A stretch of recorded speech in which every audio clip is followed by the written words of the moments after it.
From the Presidential Palace, Manila, Dateline Malacañang.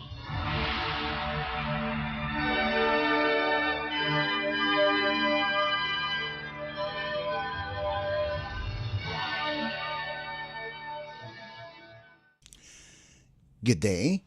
Radio Pilipinas World Service can also be heard on shortwave broadcast through the shortwave facilities of the United States Agency for Global Media or Voice of America on the following shortwave frequencies: 15.640 MHz, 17.750 MHz, and 21.720 MHz. I'm your host, Leo Magpayo, and this is Dateline Malacañang in Review.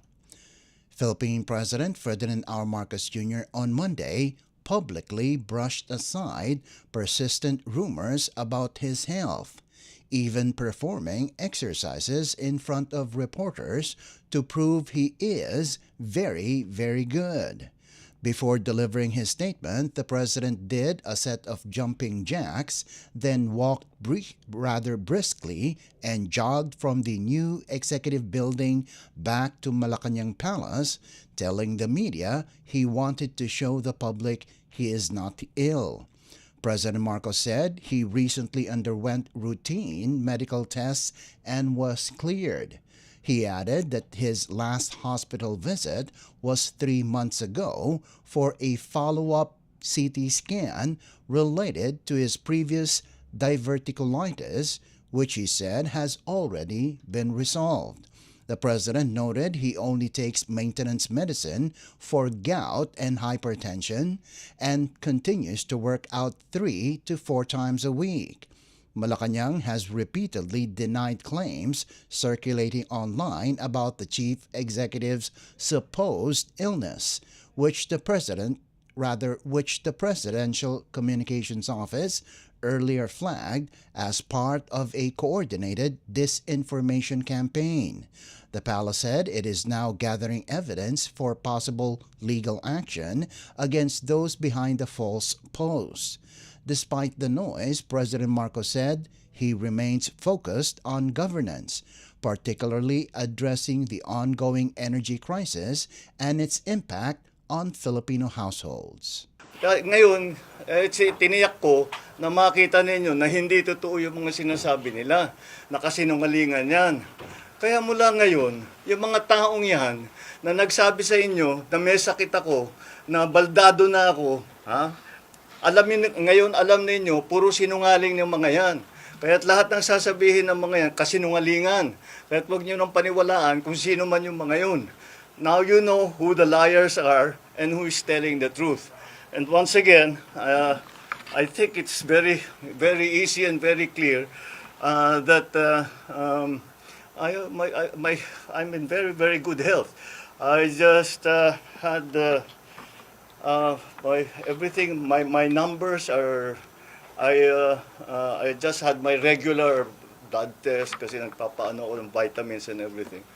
And I'm fine. I'm really quite fine. The last time that I went to the hospital was to have my CAT scan to show na yung diverticulitis ko gumaling na. So that was what? 2.5, 3 months ago? Mga ganon. So that's all these reports of me going to the hospital. I haven't been to the hospital for 3 months, and even then it was just to have a CAT scan, because the CAT scan to tell my doctors if the diverticulitis has completely been fixed, and it was, and I'm done. My diet is back to normal. My exercise is back to normal. I still exercise 3-4 times a week. I'm watching my food better than before. But so people. I'm sorry. Maintenance medicine. Maintenance medicine for I have 2. One for gout, which is lopurinol. Nasa lahi namin mga Ilocano magka-gout eh. And the other is for high blood pressure, for hypertension. Those are the only 2 medicines that I take. The others that I take are nothing really. When I have allergies, I take an antihistamine. Pero wala naman ngayon. Aside from that, that's it. I'm not a great believer in supplements. If you eat well and you exercise regularly and you get regular sleep, yun lang medyo kulang ako yung tulog. But otherwise, everything is normal, and I'm happy to say that I'm healthy. That was Philippine President Ferdinand R. Marcos Jr. Dateline Malacañang. Philippine President Ferdinand R. Marcos Jr. has ordered the removal of excise tax on liquefied petroleum gas or LPG and kerosene using his authority under Republic Act or RA 12316 to provide immediate relief to Filipino households facing rising fuel prices. In a briefing at Malacañang on Monday, the president said the suspension will translate to lower prices at once. President Marcos added that possible adjustments to excise taxes on gasoline and diesel will be taken up during Tuesday's meeting of the Unified Package for Livelihoods, Industry, Food and Transport or Uplift Committee. The decision comes as global oil prices remain unstable due to tensions in the Middle East, prompting the government to intensify targeted interventions to protect consumers. LPG and kerosene remain essential for cooking and basic household needs, especially among low-income families, making the tax suspension a key measure in managing day-to-day costs. The action is grounded in RA 12316 enacted last month, which authorizes the president to suspend or reduce excise taxes on petroleum products when global benchmarks breach specified thresholds.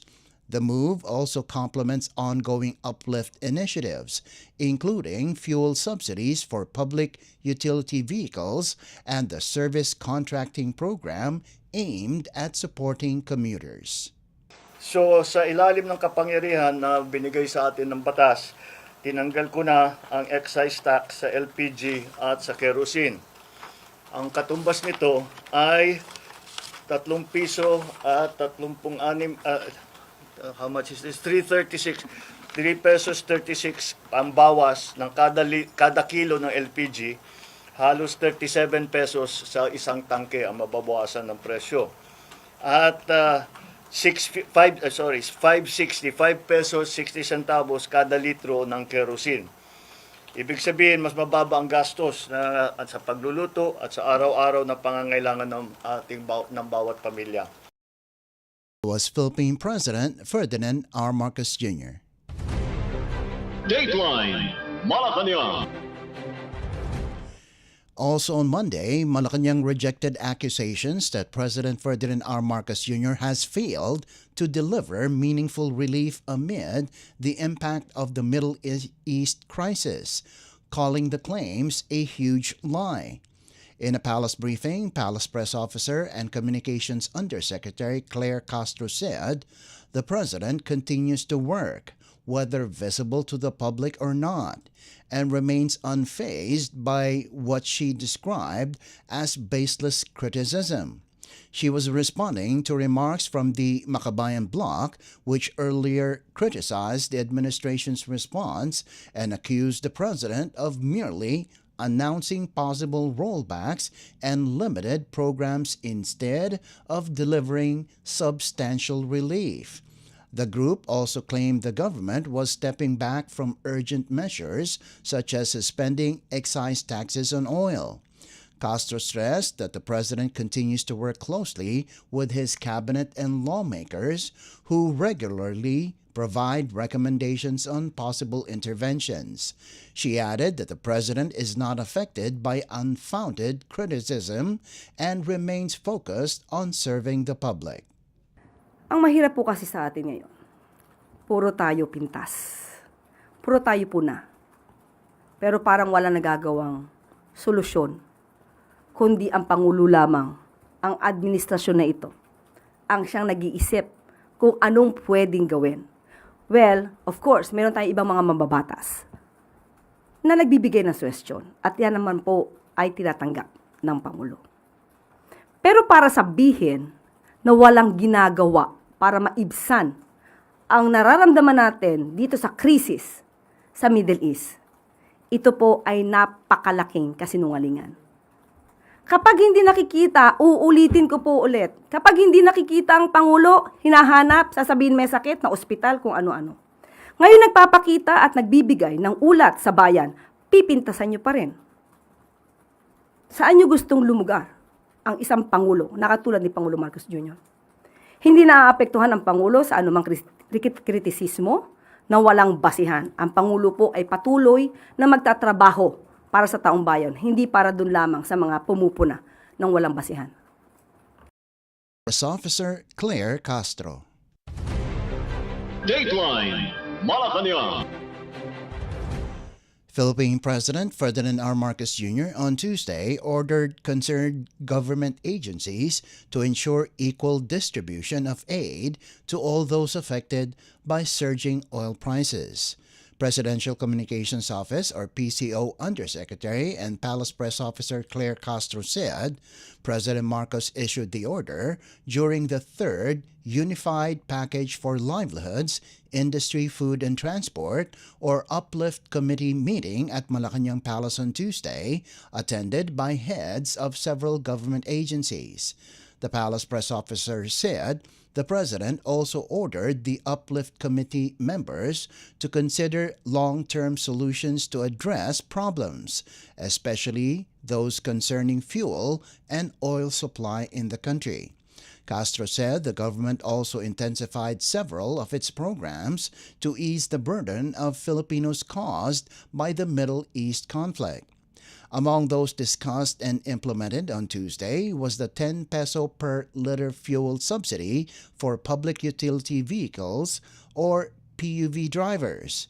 Castro said the chief executive also ordered that the government use its funds in the fastest and most useful ways possible. She noted that the president also ordered concerned government agencies to ensure that the supply of oil would be continuous for the country to have continued economic progress. Upang mas lalo pang mapalakas ang suporta sa mga kababayan nating naaapektuhan na mataas na presyo ng langis, pinangunahan ni Pangulong Ferdinand R. Marcos Jr. ang ikatlong Unified Package for Livelihoods, Industry, Food and Transport o Uplift Committee meeting sa Malacañang. Kabilang sa mga programang makatutulong sa ating mga kababayan ang pag-roll out ng 10 pesos per liter na fuel subsidy para sa ating mga drivers. Mas lalo pang pinag-iigting ng pamahalaan ang lahat ng mga hakbang upang maibsan ang pasanin ng ating mga kababayan dulot ng kaguluhan sa Middle East. Ang utos ni Pangulong Marcos Jr. sa Uplift Committee ay siguraduhin na maaabot ang lahat ng mga maaapektuhan at tiyakin na equal distribution ang tulong na maibibigay sa mga nangangailangan. Gamitin ang pondo sa pinakamabilis at kapaki-pakinabang na pamamaraan. Dapat ring siguruhin ang tuloy-tuloy na supply ng langis para sa patuloy na pag-usad ng ekonomiya ng bansa.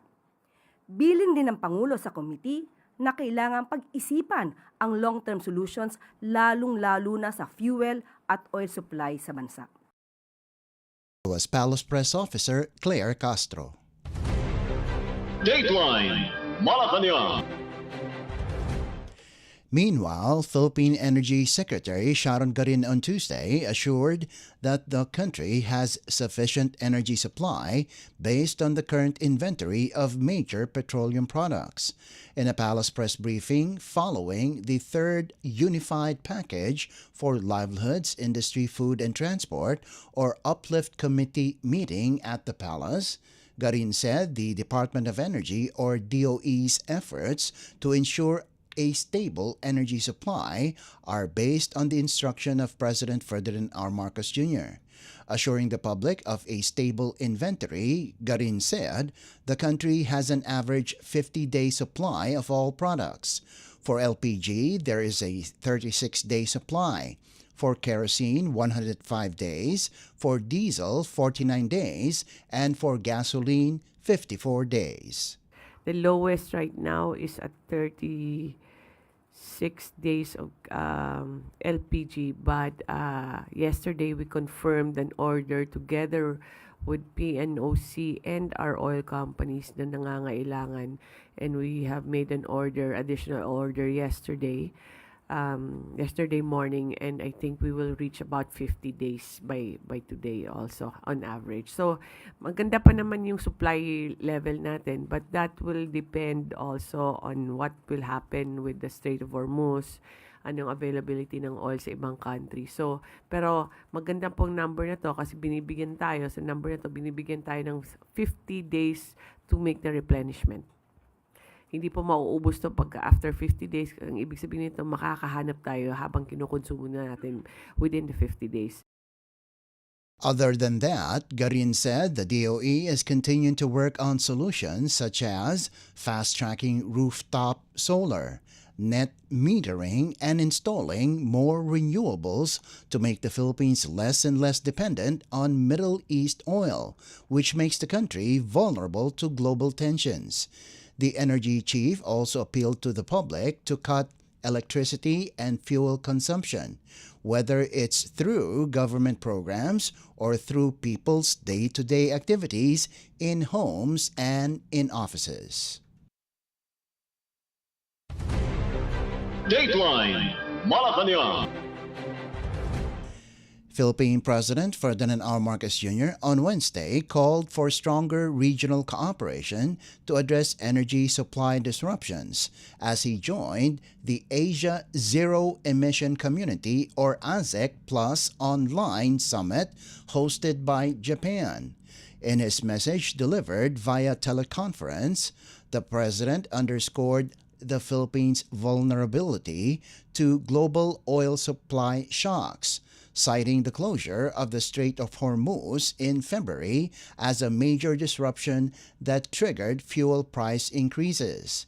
President Marcos said rising diesel and liquefied petroleum gas or LPG prices have placed pressure on key sectors, including transport, food supply, and manufacturing amid imported inflation.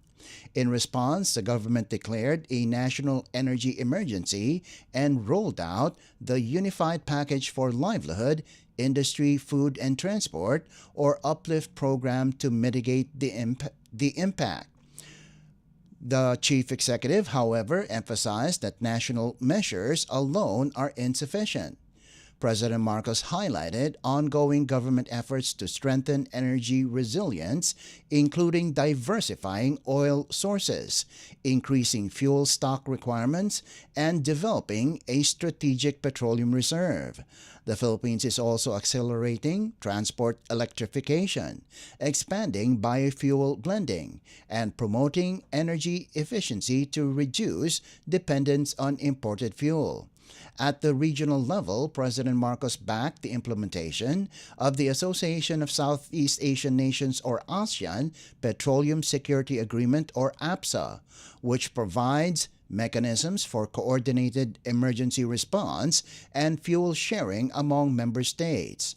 The chief executive proposed the early activation of the agreement's emergency response system, a regional study on joint oil stockpiling, and the establishment of standardized protocols for emergency fuel allocation.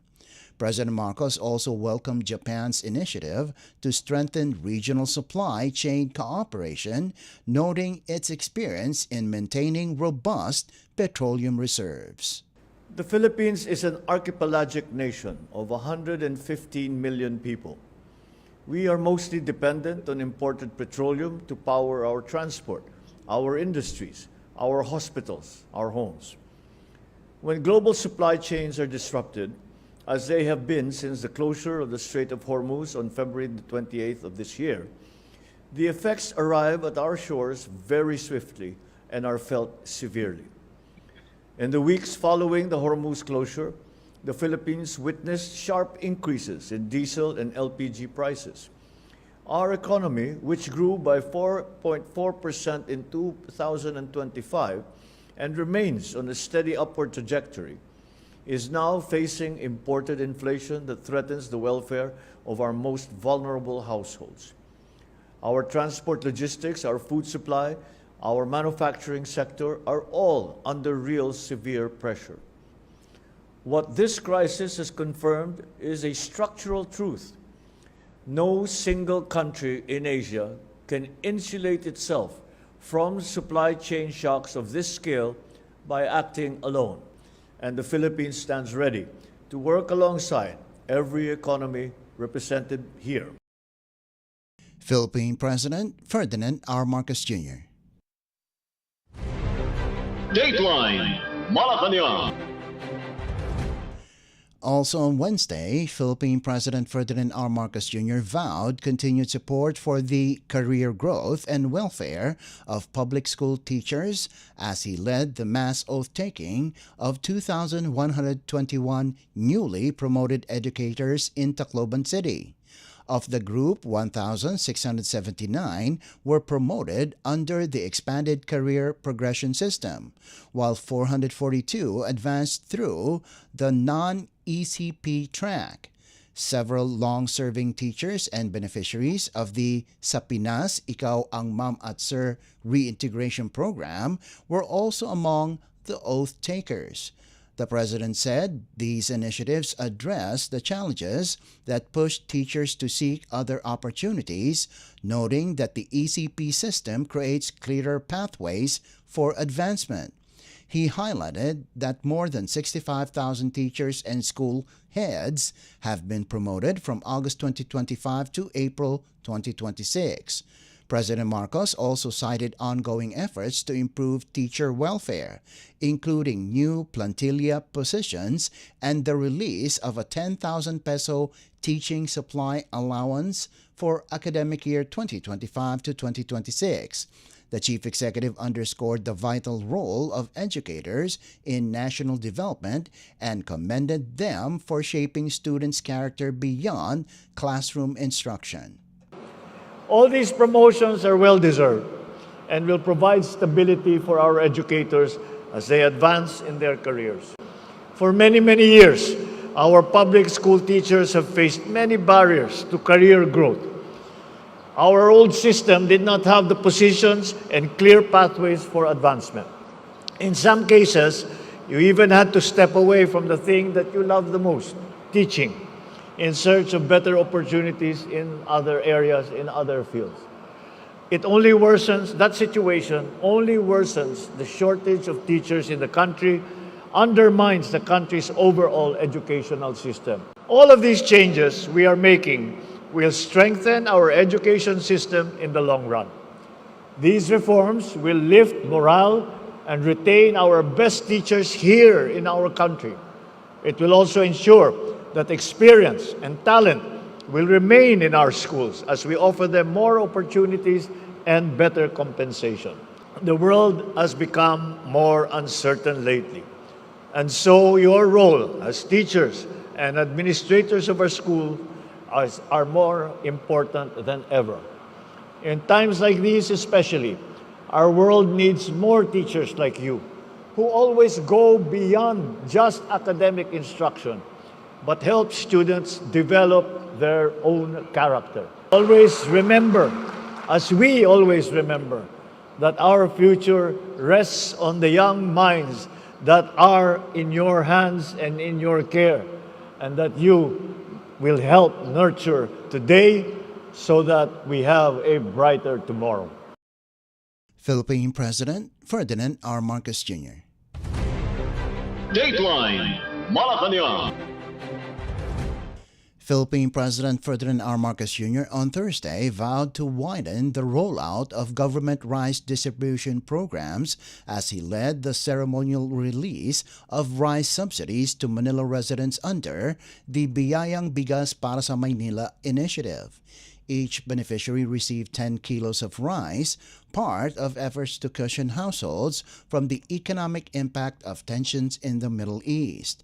The president said the program will be expanded nationwide to ensure families have access to basic food needs. Funded by the Office of the President, The initiative has released about 286 million pesos to the Manila City government and will run for 6 months, benefiting 80,000 families, including transport and service workers considered most vulnerable to rising costs. Itong programa na ito ay aming ginawa dahil ay talagang tinutugunan natin ang lalong-lalo na lahat ng mga kababayan nating nangangailangan ng lahat ng mga iba't ibang bagay. Ngunit ang nangunguna dyan ay yung pagkain. At sa pagkain, tayo mga Pilipino ay pag pinag-usapan ng pagkain, kailangan bigas. At yung ulam, siguro mas madali na yun. Basta't may bigas, buhay na tayo. Kaya ginawa po namin ay gumawa tayo ng programa para nga tiyakin na lahat ng ating mga kababayan ay kahit papaano may kinakain. Philippine President Ferdinand R. Marcos Jr. Dateline Malacañang.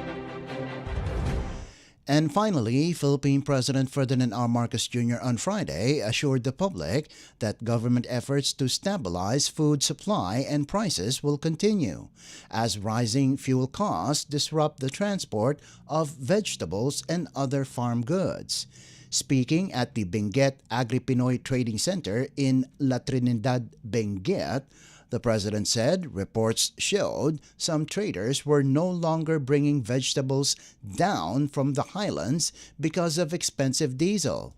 President Marcos said the government has already removed toll fees for trucks carrying agricultural commodities and temporarily waived certain local government charges to ease transport costs. The chief executive added that diesel prices have been reduced by 10 pesos through the government's fuel subsidy program to help farmers, traders, and transport operators cope with global price pressures, including those linked to the conflict in the Middle East. President Marcos said affected drivers are also being enrolled in the Department of Labor and Employment's TUPAD program for temporary employment assistance. The president emphasized that agencies continue to monitor market conditions and coordinate with stakeholders to determine additional interventions. He said the goal is to keep food supplies moving and prevent sudden price spikes. During his visit, President Marcos inspected farm inputs and equipment for distribution under the Department of Agriculture's High Value Crops program and met with farmers and industry players at the Spot Trading Building where post-harvest operations are ongoing. Nagulat kami yung mga report na dahil sa pagtaas ng presyo ng diesel ay hindi na binababa ang mga gulay na galing dito sa mountain province, dito sa mga mountainous areas. Kaya tinignan natin, hinanapan natin ng paraan. Kaya unang-una, binaba natin ang presyo ng diesel ng 10 piso. Tapos yung mga charges ng mga local government, winave na muna. Tapos tinanggal na rin natin ang toll fee para sa mga truck na bumababa. Yung 10-wheeler yata 3,000 ang binabayad. Yung 4-wheeler 1,000 ang binabayad. Ngayon hindi na sila kailangan magbayad for a short time hanggat matapos itong problema natin sa pagtaas ng presyo ng langis. Patuloy lang namin ang ginagawa, pati yung mga driver na nangangailangan ng tulong, sinama namin sa TUPAD program ng DOLE. At ito yung aming tulong para naman, unang-una, matiyak ang ating food supply. Pangalawa, matiyak na hindi masyadong mabigat ang nararamdaman ng ating mga farmer, ng ating mga producer, ng ating mga wholesaler. At matiyak nga na ang food supply naman natin ay patuloy para hindi tayo magkaproblema doon sa presyo ng pagkain at saka sa supply ng pagkain.